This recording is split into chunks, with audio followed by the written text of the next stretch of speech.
The Astonishing Case of the Stolen Stories by Anca Sandu. There are many kinds of detective.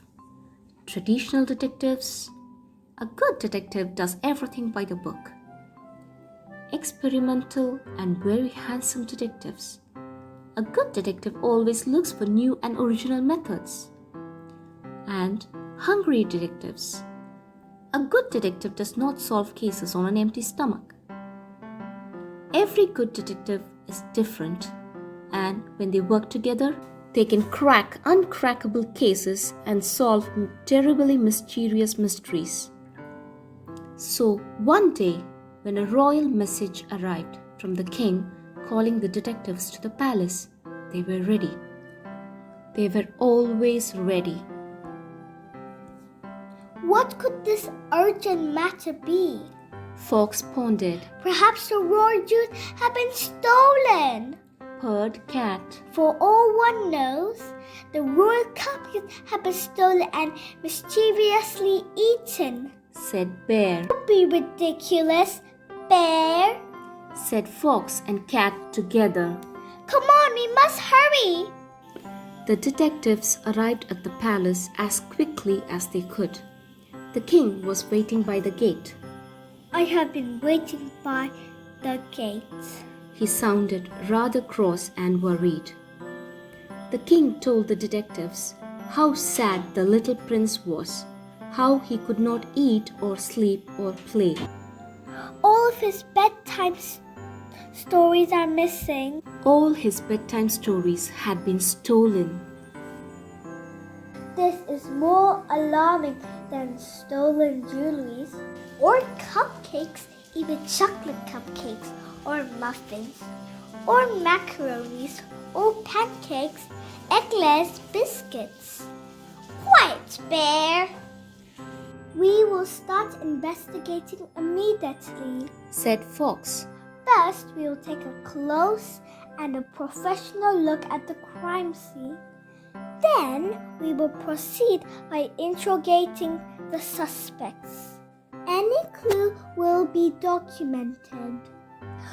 The first suspect was the big bad wolf. He must have eaten the books. Bear announced. He is always very hungry. Let us in. They called. Or we will huff and puff and blow your house in.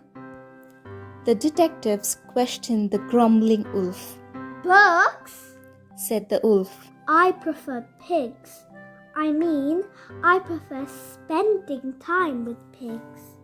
It seems that this time the wolf is telling the truth. Said Fox after conducting a thorough search. The next suspect is the wicked witch. Said Cat. As her name reveals, she is very wicked. She must be the thief. But I'm a good witch. That's what they all say. Perhaps she's cooked the books in a soup. Said Bear as he investigated the witch's cauldron. But the wicked witch had not cooked the books in a soup. How could she? Her recipe book was also missing, along with her spell book. It seemed the thief had not stopped at bedtime stories. Books throughout the kingdom had been stolen. The detectives looked everywhere. They searched high and low, over and under.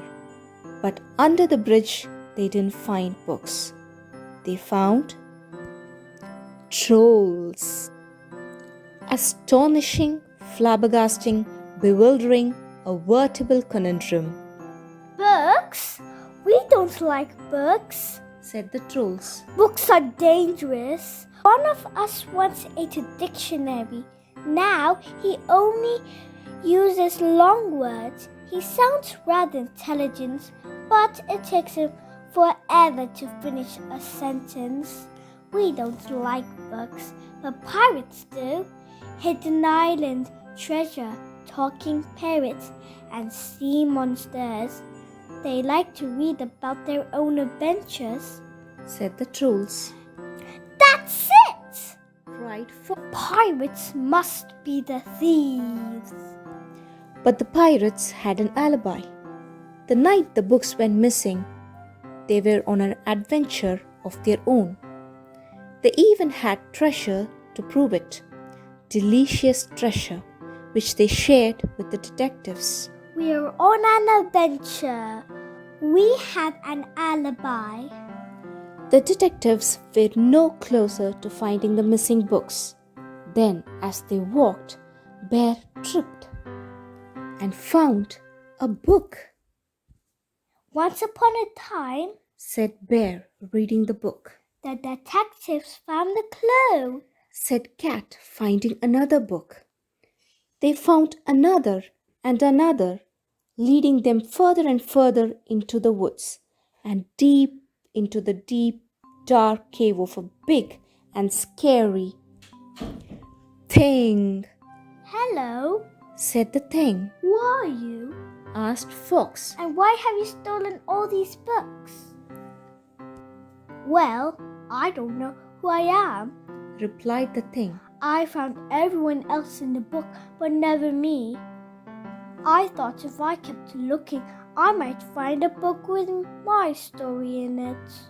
The detectives had to think about this for a long time. I've got it! Cried Cat. I know exactly how to solve this case. Have a big party with lots of delicious food? Asked Bear. No! Said Cat. We must write a story just for the thing. And so Cat, Bear, and Fox found a blank book, and together they wrote a very special story where the thing was the star. Thing's story. Once upon a time, there lived a thing, but the thing didn't know what he was, and neither did anyone else. The thing was very big and unusual. Wherever he went, people would run away in fear. The thing was so sad and lonely that he sat and cried all the time.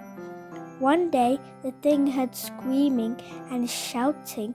There was a scary dragon, and it flew around, setting fire to everything it saw, so the thing decided he would help. He shouted at the dragon in his most scary, booming voice, "Go away!" The dragon was so frightened that it flew away and was never seen again. From then on, the thing realized that he was a hero, and Hero became his name. Everywhere Hero went, he found a nice thing to do for people, and everybody loved him, and Hero lived happily ever after. Hero was delighted with his very own story and his new name.